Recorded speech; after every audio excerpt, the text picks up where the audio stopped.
You're live. Thank you. Great. Stand for the pledge. Pledge allegiance to the flag of the United States of America and to the republic for which it stands, one nation under God, indivisible. As a way of respecting, honoring, and creating awareness about our past, we begin our village board meetings by acknowledging that New Paltz is on the ancestral land of the Munsee, Esopus, and Lenape people.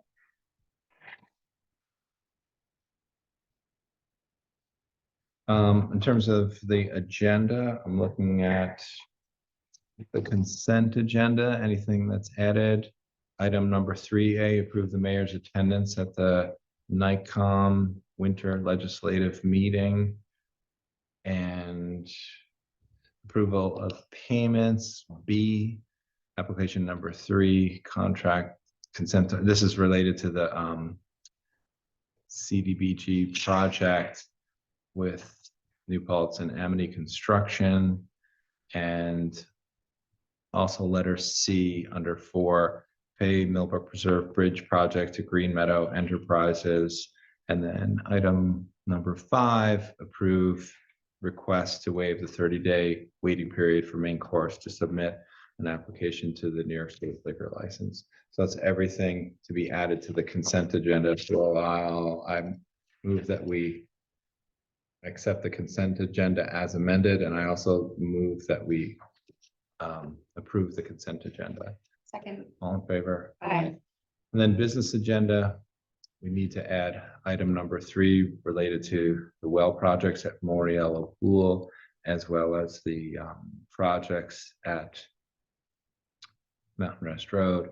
And then item number 4, solar facilities at the fire station, and a resolution of support related to the DOT and the 25-mile speed limit. So that's everything on the business agenda. I'd like to move that we accept the business agenda as amended. Second. In favor? Aye. Aye. And announcements. There are no updates this week from our the legislator. And the next village board meeting will be held on the 20th of June. I meant to say the 20th of December. And then there's the 4th annual holiday hoopla, which will take place on December 9th from noon to 5. Starts up at the middle school parking lot. And then there's also announcement wise a public hearing related to the local law regarding chapter 132 and affordable housing. And then another announcement is related to 5 Church Street and New Paltz Apartments. Those are 2 public hearings that are taking place right now. Those are planning board public hearings. That's it as far as announcements that I wanted to share. I'm sure trustees have other announcements. Sure. Family of New Paltz always needs our help. I had a conversation with Selma today. So in addition to any monetary help you can give, they're looking for large and extra large sweats in adult sizes for big teens, canned veggies and fruit, single oatmeal pack, packages with single oatmeal packs in it, peanut butter, and gift cards including Amazon, iTunes, Google Play, and McDonald's to put in for kids' wish list. So if we can help, those are specifically, a lot of those are for kids who are living in hotels, so they need our help. Thank you, Sarah. I have a couple quick announcements. So just a reminder, the free food fridge is right outside Village Hall here at 25 Pottical Avenue. It's always open. Go to millionsofbutterflies.org /free-food-fridge for the do's and don'ts of how to donate food. And Narcan and other harm reduction services are available anywhere in Ulster County, thanks to Ellenville Regional's Project Rescue Program. So you can text ERH Rescue to 21000, and they can link you up with Narcan and other like test kits, snort kits, sex kits. There's also test kits for fentanyl over at the community center and in the free food fridge. Last I checked in the past couple days. Save the Never Use Alone hotline because it could save a friend's life. It's 800-484-3731. And Narcan trains are always available online at opioidpreventionnp.org. And just another reminder to please save the date that Kwanzaa is being celebrated on December 30th. What were the rest of the details? It's gonna be at, Redeemer, is it Lutheran Yes. Church? Yes, the Lutheran Church, 32. Yeah, I'll be there because that will be my birthday. I will be there. Yay. And I think that's it for me. Okay. We already approved the consent agenda. Moving to public comment. Do we have any public comments? We had, what? Do you want to make a public comment? Okay. And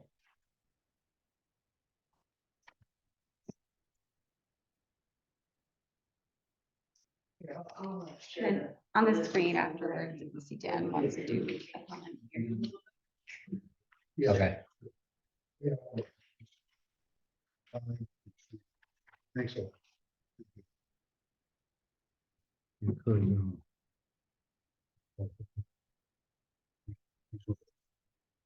So my public comments are about item on the business agenda. It's the second number one on the business agenda, vacancy rate study draft.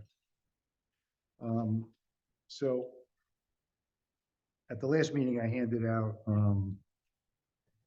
a compilation of what was in the FOIL request I received, and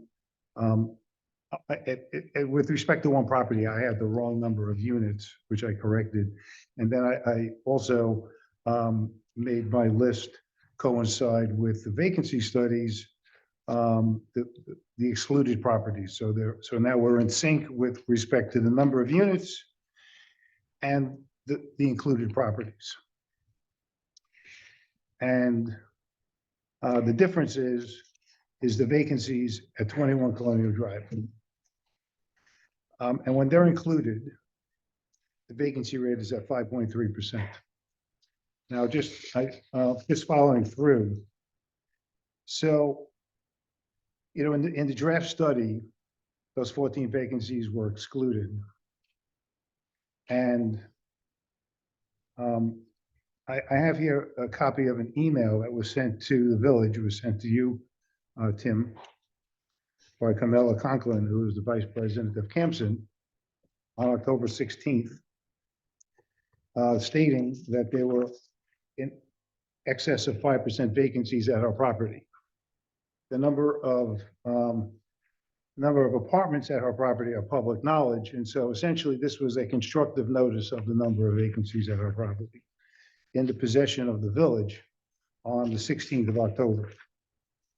The next thing I have included is a copy of the actual written survey you received, which the village provided to me from 21 Colonial Drive, dated October 23rd, stating that there are 14 vacancies, which is exactly coincides with the greater than 5%, it's 6% in the email on the 16th. I will point out that in the draft study, it states that a survey was received from 21 Colonial Drive that had 13 vacancies. Actually, if you read it, it says 14 vacancies. The next thing is the issue of the cutoff date and of November 1. So it states in the draft survey, in the draft study, that there was an outreach to the non-responders. Campson does not recall any outreach to them. It also states that outreach was done in the form of phone calls and emails, and certainly the village was in possession of the email address of the vice president of Campson Corp., I'm not sure if any emails actually were sent. I did foil all the emails. I haven't received them yet. But it goes on to say that a second certified letter went out on October 26th, asking for responses by November 1. But actually, Campson Corp. And I included, they actually received the certified letter on November 8th, a week after this supposed cutoff date. So that's the first thing that calls into question the November 1 cutoff date. Lastly, I've been corresponding with the village clerk with trying to get FOIA responses. And on November 15th, I received a letter, this email from the village clerk, which I've included a copy of it, that says that essentially the study is still open. And the study is not complete. As this is of November 15th, that the study is not complete. This is stated on village directly from the village. So it just calls into question this November 1 date, and having called into question that date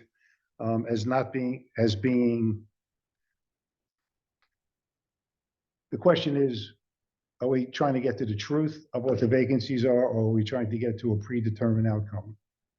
If we're trying to get to the truth of what actually the vacancies that actually existed on that date, then the vacancies at 21 Colonial Drive need to be included. It's harsh. It's harsh. I apologize, but You done with your public comment? I am. Okay, thanks.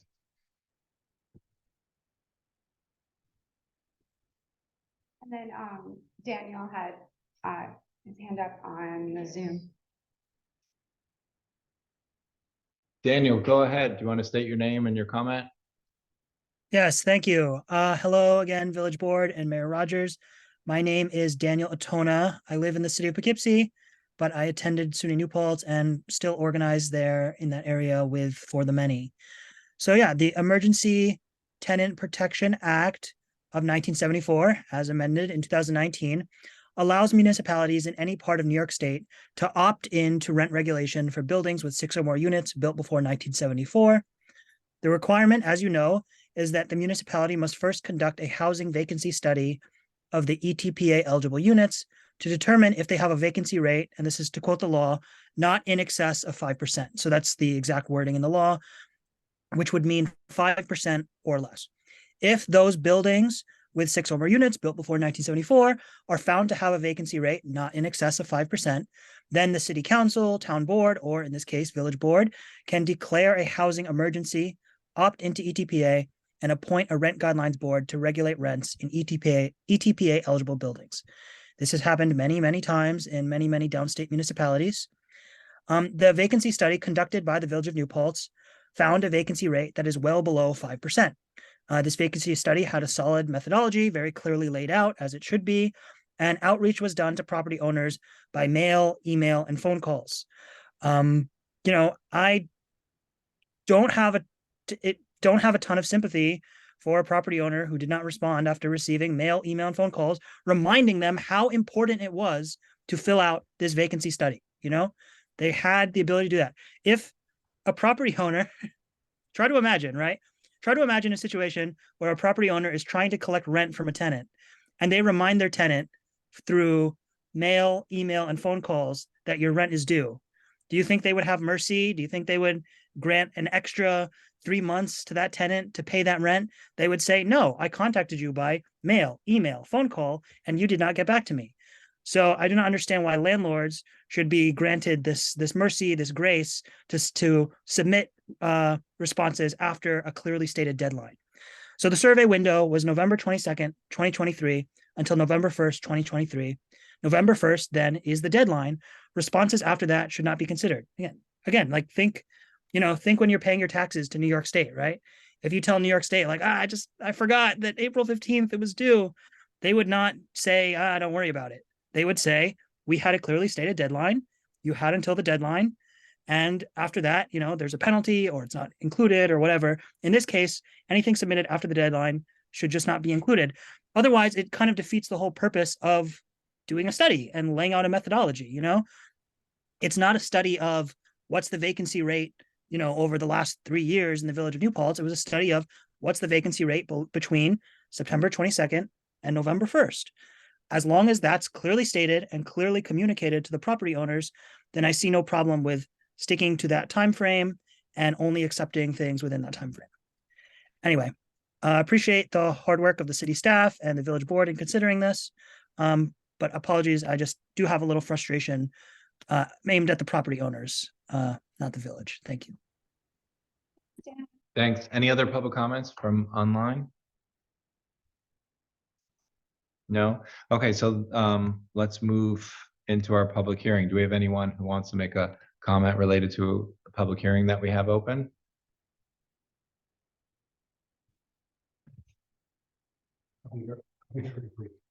So, just in addition to what my comments from last meeting. So I actually had your draft law sent to 3 different law firms, all who have experience in this particular area. And all 3 came back consistently and said that the law as it's currently drafted would not withstand a legal challenge. It's basic. I didn't tell you last time that I actually had 3 different firms look at it independently. Thank you. Thank you.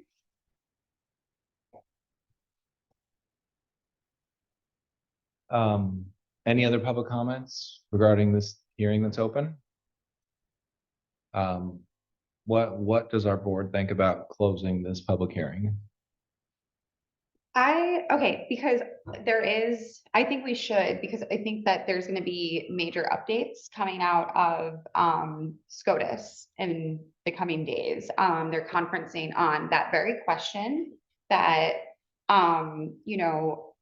may or may not be applicable to our URI law in terms of, and that appeal is in conferencing on the SCOTUS level on Friday. So I honestly would like to just, I don't want to take any actions until we know what that is, because I think that there's gonna be a major shift in kind of the information that is allowed to be pursued in this holiday season.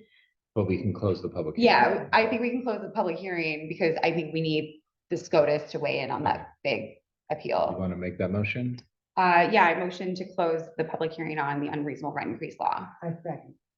All in favor? Aye. Okay. Let's move on to our business agenda. We have a resolution establishing a sister city with a community in the Ukraine. Do you want to address this with the draft resolution that we have? Sure. So, yeah, feel free to make that edit. Make sure you make it on both sides though. Okay, well, we'll do that in a minute. So basically, an old pal of mine from who grew up in Ellenville had relocated years ago to Ukraine, and that's his home now. And we keep in touch. And so Tim had reached out to me and reached out to other municipal leaders all across the county about adopting sister city resolutions. And so Tim Distel and I worked together to find a little city in Ukraine that kind of matches like the village of New Paltz's vibe.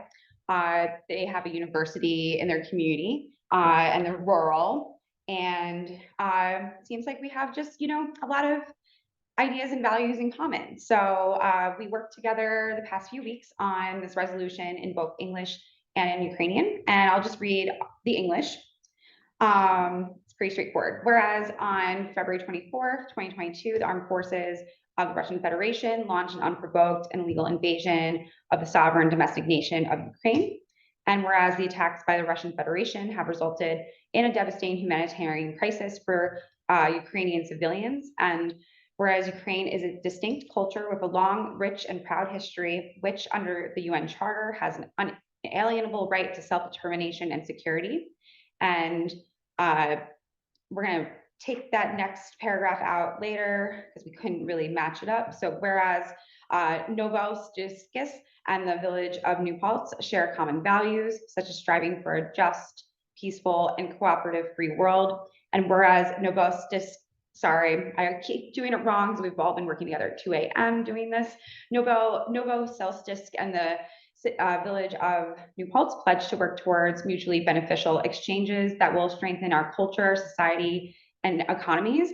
And now, therefore, be it resolved that the village of New Paltz in Ulster County, New York State, United States of America, declares that our friend Novosibirsk, Chernihiv Oblast, Ukraine is now our sister city. And so some of the tenets of being sister cities are: one, sister cities aim to facilitate the exchange of ideas between citizens of both municipalities. Both partners will make every effort to promote peace and international understanding. Sister cities support the establishment of positive and productive exchanges between local organizations, institutions, and private citizens. And both cities also seek to cooperate and exchange experience regarding municipal, economic, and cultural issues, as well as to promote the development of cooperation between municipal institutions, organizations, and I need to fix that because I repeated institutions. We were using like our human brains working on this, as well as my grandma's dictionary and Google Translate. And again, working at times at work for our friends in Ukraine. So sorry about that.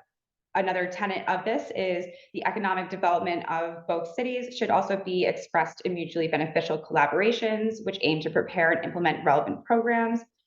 Dispute issues related to the change in application of the concluded agreement will be resolved through bilateral consultations. And the partnership agreement was drafted and signed, or it's about to be, was drafted and will be signed in both English and Ukrainian. And then, yeah, so I move that we adopt Novosibirsk as our sister city. Second. All in favor? Can I just say something before? Oh, yeah, comment. I wanna say, that I'm grateful for your work on this, that I think this is really beautiful. I have Ukrainian ancestry, so it has a little bit of a special spot in my heart. I also, just so that everybody knows, want everyone to know that the mayor did check in with our other sister city, and they're all for it. And I would add, Bill had an interesting idea. He suggested that we do a Zoom call at some point in the future with Nimi, our new sister city in the Ukraine. And then we also have Nimi's sister city in Canada. That could be a interesting Zoom call. Oh my God, I love that idea. Yeah. We will totally make it work. Yeah. It's clear we're polyamorous. Yeah, exactly. All right, all in favor? Aye. Aye. Thanks everyone for being supportive of this. So the next item is a resolution to support the town and village application to the Ulster County Transportation Council / Unified Planning Work Program. So this is a application to get funding to come up with a holistic bike plan for our community. And I thank our bike ped committee members who spearheaded this effort and then reached out to town and village officials. So I move that we go ahead and officially adopt this resolution. Second. All in favor? And then the next item is really an update on our drinking water well program. So the bids for the well projects, the 2 wells at Moriello Pool property, and then the 4 wells at the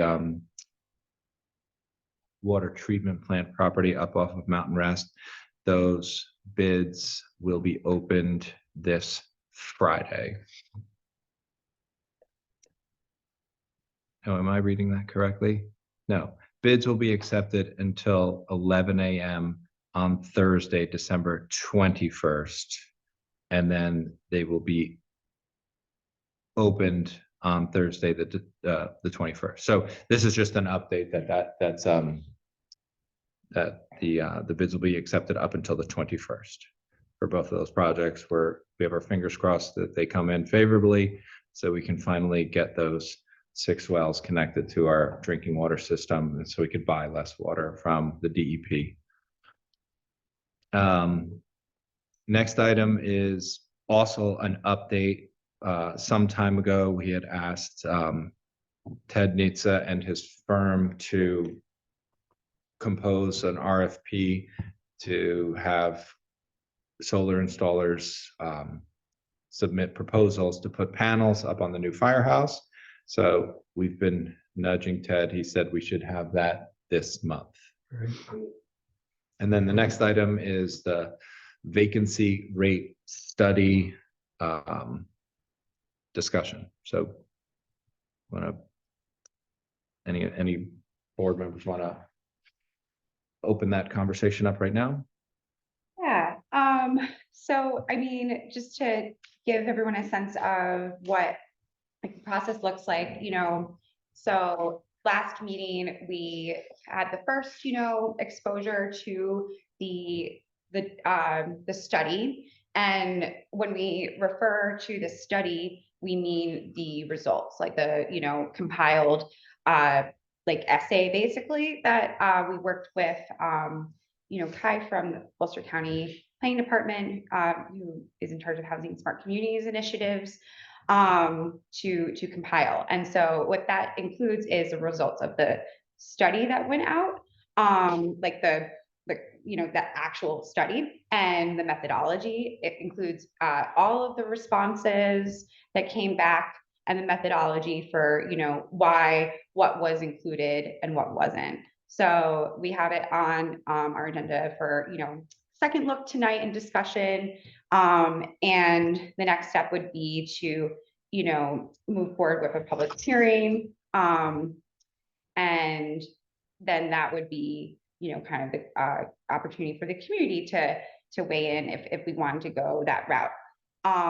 So last meeting, I kind of like read through the report and whatnot. So I don't know if there were any follow-up questions from the fellow village board peeps or anything, but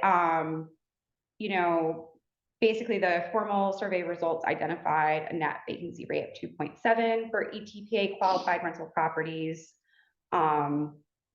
What that means is it's buildings with, 6 or more units built before 1974. That's all the state guidelines, and yeah. What should I go over in particular? Because we kind of read through it last time, so. Yeah. I wanted to step back and have like a bigger conversation about EPTA in general. I spent some time today speaking with the deputy commissioner from New York State Homes and Community Renewal. I also spoke with Kai from the housing department up in the county. And I think what resonated with me in terms of a lot of the conversations and comments that were from individuals encouraging our board to enact EPTA and declare an emergency. The focus really seemed to be on affordability. And I think what's interesting and potentially valuable about a stabilization program or a protection program is that it really won't move the needle on community-wide affordability. And when I shared that with the folks at New York State Homes and Community Renewal, they 100% agreed that basically the idea is that a stabilization program can be used to protect some tenants, but it doesn't impact communities from a macro perspective. I think that's very important for us to be mindful of. And what I'm nervous about, and one of the things that I think New York State needs to address, is that this is a very blunt instrument that is probably not useful for a community like ours, because it takes this weird subset of our rental stock, pre-74 only complexes with more than 6 units. And then we're going to take a survey of just those properties, and then we're going to apply a rent stabilization program to just those properties. It feels like a very inorganic approach to actually coming up with a process or a program that would help individuals be protected. And those are kind of my big picture concerns and questions about EPTA. What we were trying to do by simultaneously having a conversation with the unreasonable rent income law was to really address a shortcoming with EPTA, and that it's only even addressing, in our case, approximately 10 properties. I mean, granted, there's a number of units, but it's just 10 properties. And we're also at this very unique inflection point within our community in that we have either approved apartment complex projects or ones that are very far along the planning board project, where we're going to see between 400 and 500 new units come online within the next couple of years. So there's a lot going on here where I don't know how representative of anything this carve out of a rental study is, especially considering the fact that you have, and I'm just doing this from memory, and I'm sure like Bill or Autumn, who spend their life dealing with the planning board applications, it's like we have approximately 250 units at New Paltz Apartments, 50 units from Libel, the former Gateway property, another 50 units, Roddy Sertis property in the old Napa, about 12 units, the former Agway property, about 80 units. You're talking about 400 to 500 new units coming online. And one thing that's commonly believed is that by adding supply, you can impact a housing market. And Kai and I were also talking about this other concept, and I'm glad he gave me the phrase, but it's like this filtering effect. The idea that when you add new units in a community, particularly if it's neutral. So in this case, our community, in terms of what the college is doing, there's no plan to add additional students. So that's a neutral filtering effect. So ideally, the students that would populate a new complex like New Paltz Apartments, ideally that will free up housing in the rest of our village that would probably get absorbed. But it's kind of two things, and it is this like moving target, because it's like, A, we have this neutral filtering effect, but B, we also live in the Mid-Hudson Valley, where we have people with Metro New York salaries who are looking to move upstate because it is more affordable than downstate. So we have like so many moving targets at this point. I just feel like it doesn't feel like the right move to continue with this blunt instrument that really needs some updating by officials up in Albany for it to work more effectively, especially in our community that's facing so many changes, like paradigm shift style changes. So I don't want to like put our thumb on a scale and then end up with unintended consequences. So that's kind of like where my head is at with EPTA and URI. And I really wish and hope that the state kind of took a harder look about what we need, because we do need to make sure that there are tools for stabilization and there are ways to protect tenants. Because one of the basic concepts of why EPTA exists is that you want to have a situation where if a landlord wants to raise the rent, they can raise the rent if they're making investments, if they're improving a tenant's conditions. But when they're not doing that and they're simply raising rents, that's why a program like EPTA exists. It's to protect tenants from situations where a building is raising rents, but then not making the conditions better. So it's a protection tool, and I think that's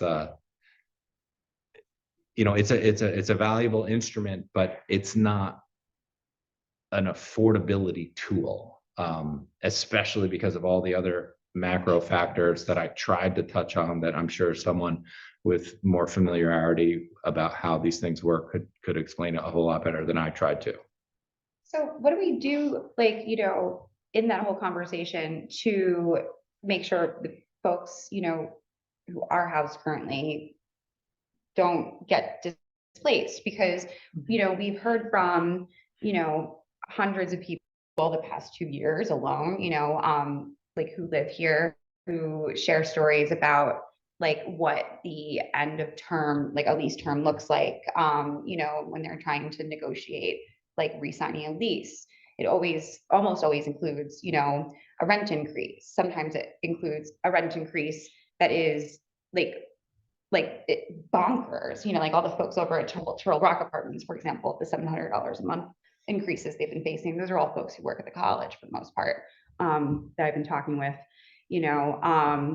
like that's a way to displace a tenant because they have no recourse, because they can't magically make twice their salary, right?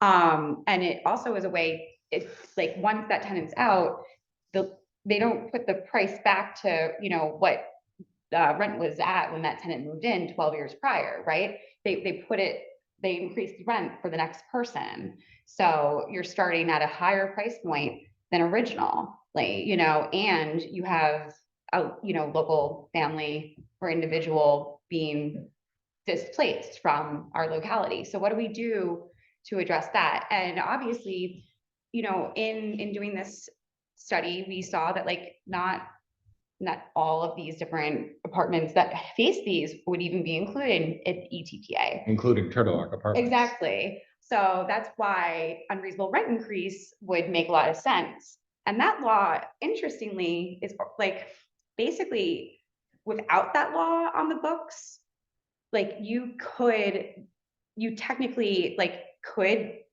sign your lease renewal and not pay the rent increase. And this is from the Attorney General's website. And as long as your landlord keeps cashing your check at like what you give them, you're going on a month to month, at that point, at that old thing. And they still have to take you to court to evict you for non-payment. It's and so a lot of the process that was outlined, in URI is kind of already the legal process. We just create a means of communicating, very similar to, our security deposit law and the New York State security deposit law, how you have to enumerate, the list and ways you have to share that information and timeframes and stuff. So something like that, I think, if we could pursue some sort of URI that we can do, to outline that process, because I do think we really need to, because we've said this so many times, like we know that the answer to this crisis isn't just adding housing on the line, but we're doing that and it's going to be a positive thing, but it's not going to do enough to keep the people who are here, who work here, who want to raise their families here and all of that here in the meantime, and that filtering process, that filtering bit, it really scares me a bit about just how there are so many, and I keep thinking of like families too, like, because it's a couple different friends with kids in the school district are like really looking for apartments and they can't find anything here. And that really sucks because it's so disruptive to a whole life.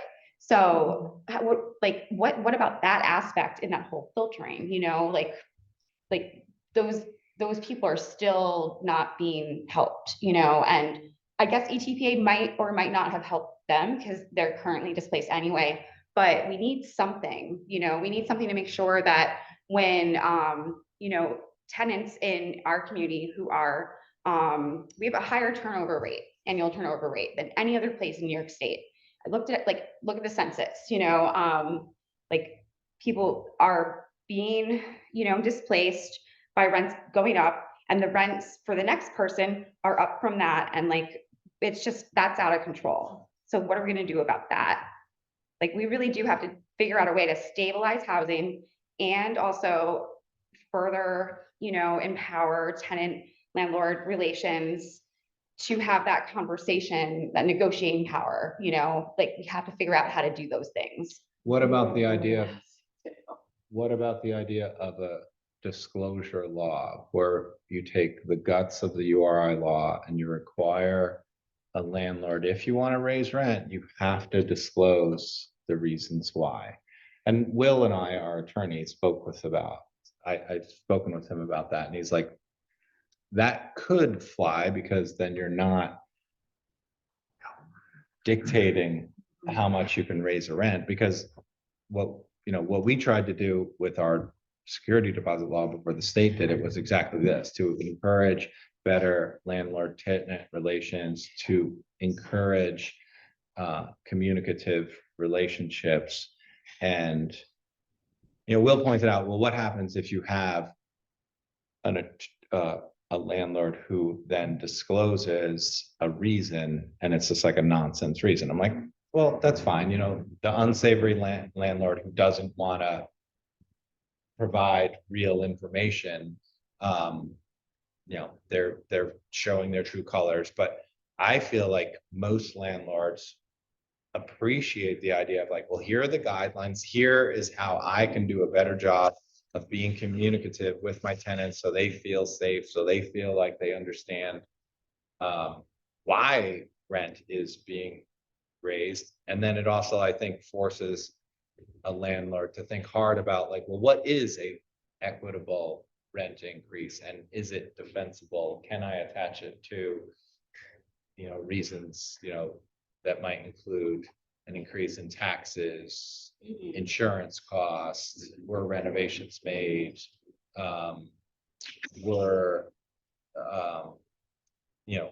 what's the inflation picture look like, those things that are outlined. So I wonder if someone like Kai could investigate for us. What if we tried to pursue at a minimum just a disclosure law? Yeah, I'll definitely jump on that because I've been thinking, about that quite a bit, But then the point that you raised is really interesting, in that you still have a legal mechanism. If you truly felt like the rent increase was not defensible and unreasonable. So it's like, you don't even have to create this law. You could almost just create these guidelines or these.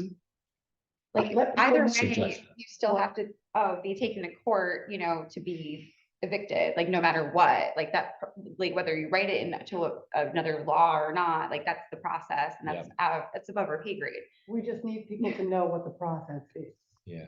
And Well- have, a little, like having information like in a law, like it really does help. Like I gotta say, like with the Landlord Tenant Relations Council, people hit up the email, the Google group, the volunteers respond, like with like our code, with the Attorney General's guide in front of them. They share those items and then lay out, like, here are 3 steps to take. Number 1, call the building department. Number 2, call the health department. Number 3, follow up with emails, and, number 4, like, just keep paying the same rent, and boom, like, it really makes a difference. People feel so much more empowered when you give them steps. And, again, with housing, we're talking about a power dynamic that, like, from the get-go, that relationship, it's just imbalance. You're talking about people with power and through being property owners, and then people who don't have power. So that it really does come like just simple steps and help, to basically give a whole class of people, tenants, like negotiating rights for engaging, with landlords. We could have that's such better relationships for the whole community. What do you think, Val? Lot there. sort of circle back to the development happening in New Paltz, which is terrific. I don't see people making, investors development, persons making investments into a community where residential demand is low.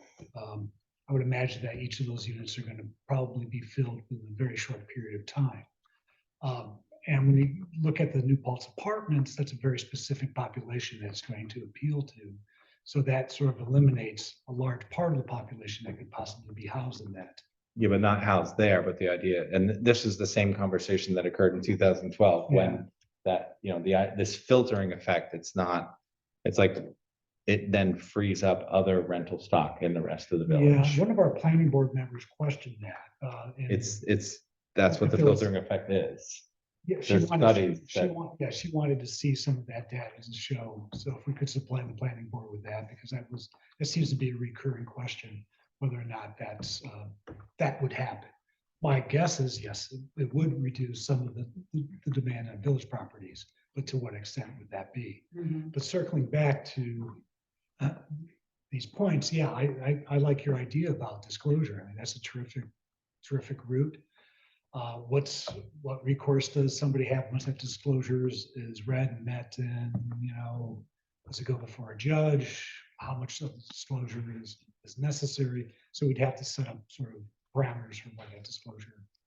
Well, I don't think there would be any like enforcement attached to the disclosure. It's already a mechanism. You just have to encourage the disclosure to happen. And it's kind of like the point that Will made. Well, what if someone's information that they're disclosing is just like nonsense or not helpful? Right.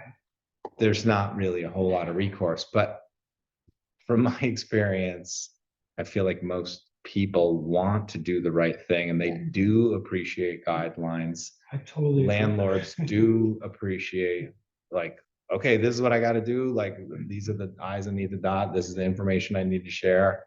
Like, that's the thing with legislation is we're not going to write legislation to fix the 10% of the horrible experiences that both tenants and landlords deal with. We're going to write legislation that makes 90% of the experiences better. Like, that's our goal.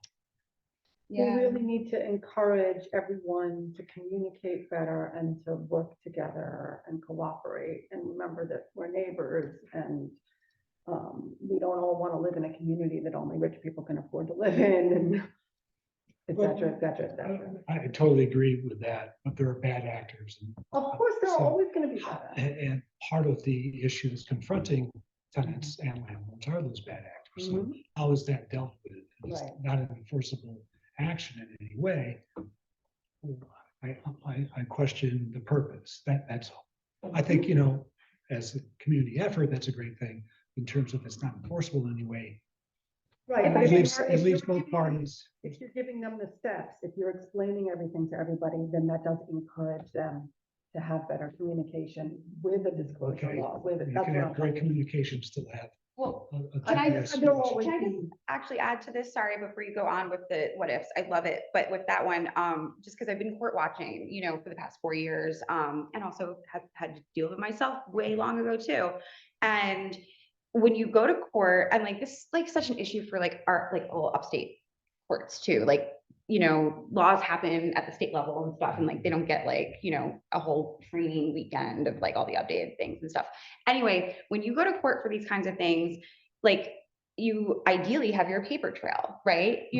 Like this, like that's all this is. So the enforcement mechanism is already in place by the state. Like that is New York State housing laws. Like we don't even have to touch it and like think about the what ifs. Like I feel very confident with the URI like idea, and having this, just a process laid out that like, if anything, the enforcement mechanism would be informing people that they have, like tenants in particular, you have rights. Mhm. You have rights. That is like, so I'm speaking at Redeemer Lutheran Church.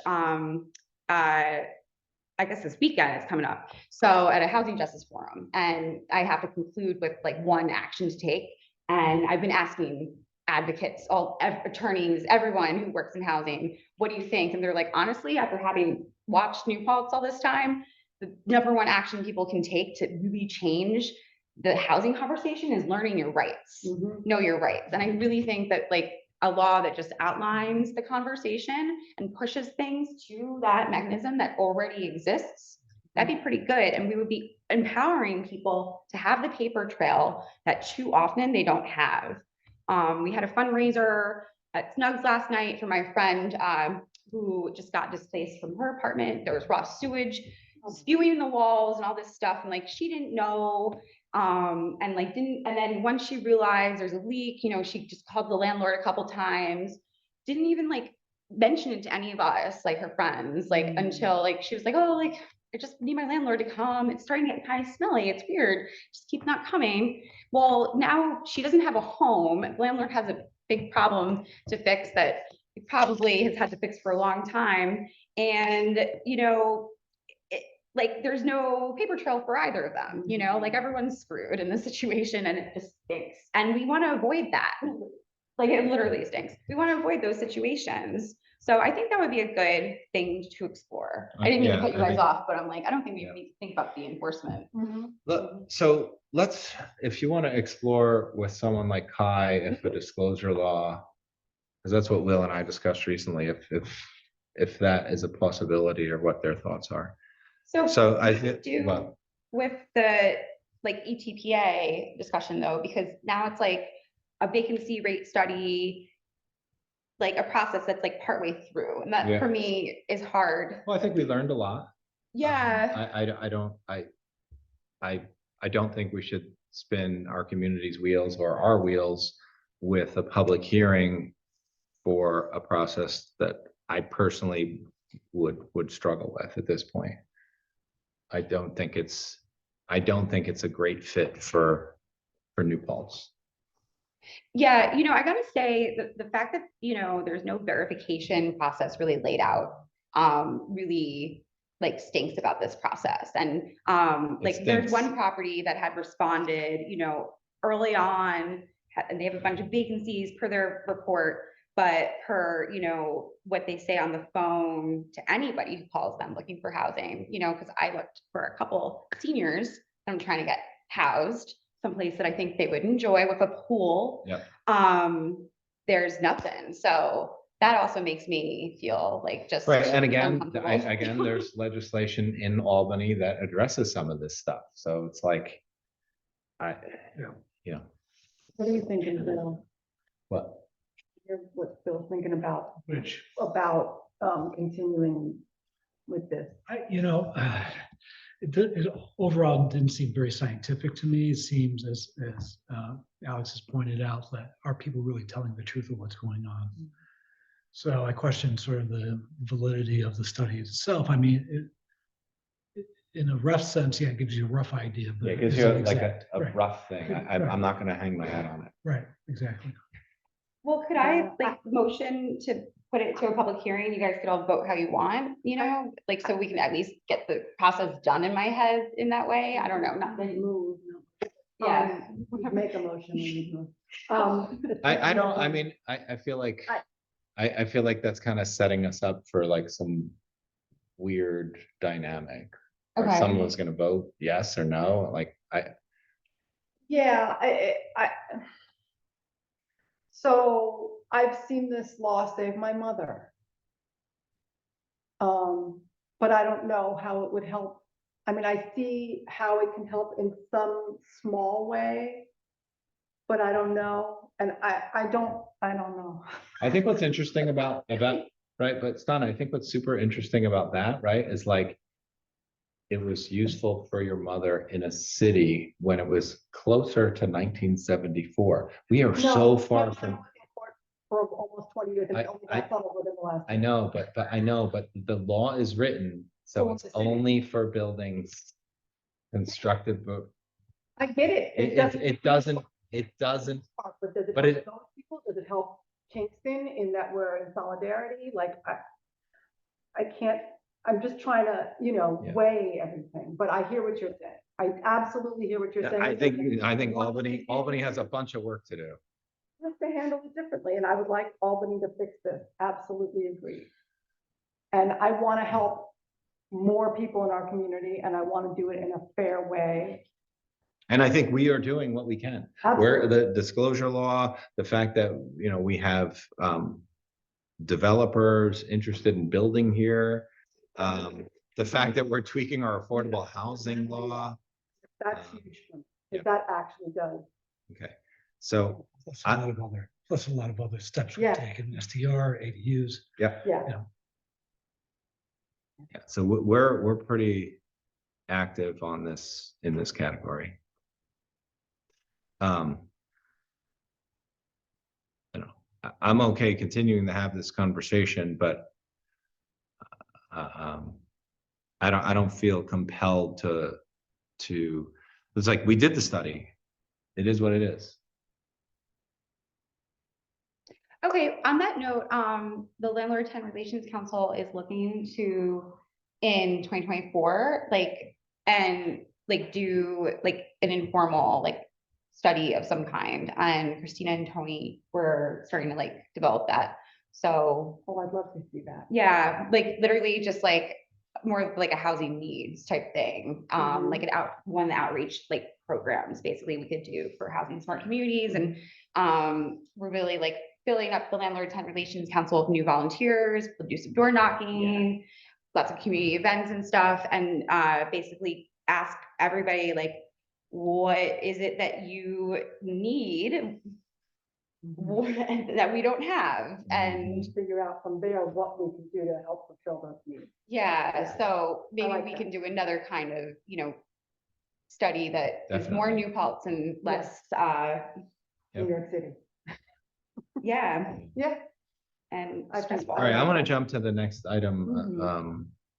So next item on this agenda, we have a resolution to support the request of New York State DOT's leadership to remove the restrictions imposed on municipalities who are seeking to implement 25-mile-per-hour speed limits. So currently, you can do that as a municipality, but there's complicated hoops to jump through. So this is a resolution that's trying to encourage DOT and Albany to make some changes. All in favor? And then the next item is, I move that we create a new building department position, municipal code assistant. Someone second it? Second. All in favor? Aye. Aye. I move that we approve bills and claims. All in favor? Aye. Planning board update? Sure, well, 3 out of 4 were there last night.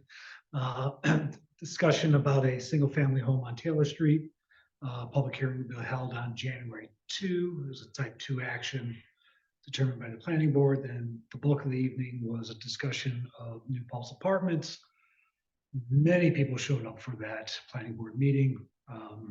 Dozen people spoke, mostly not in favor of the project. There was an interesting point made by one of the planning board members that maybe we should reach out to students who are the ones who are to be housed in this complex. So in an email conversation I had with the planning board chair today, he's thinking about ways of how to let students know after the holiday that they can come to a planning board meeting and voice their opinions on the complex. That's it in a nutshell. Ulster County Planning Board is happening right now, so we can't be in 2 places at once. We get that. Either can my alternate, so. No ZBA update.